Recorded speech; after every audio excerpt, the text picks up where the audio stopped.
玉兔台风从巴士海峡擦身而过，恒春半岛吹起强风，加上落山风，两者加成。昨天恒春瞬间风速达到12级，侨永国小体育馆的铁皮屋顶被吹掀，校方紧急封闭校园，隔离学生。民众觉得这个风比青台还要强，怎么没有停班课呢？ 恒春侨永国小的体育馆屋顶铁皮被强风吹得掀起来，在风中不停地拍打，感觉随时要飞掉。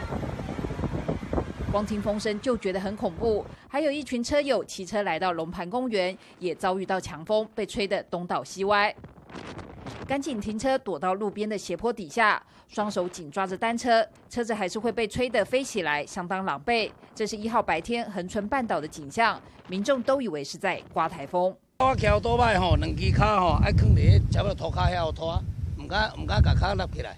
开车会整个摇晃这样子，其实跟我们之前所遇过的轻度台风还要更强，大概到中度以上。这个是昨天受到东北季风玉兔台风的加成影响，有产生瞬间阵风12级。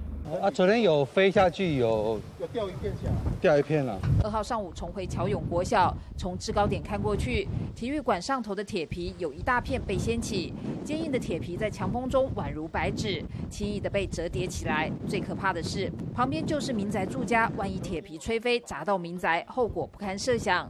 校方紧急封闭校园，隔离学生，也在脸书上贴出危险公告，告知乡亲不要在校园活动，就赶快将小朋友隔离开来。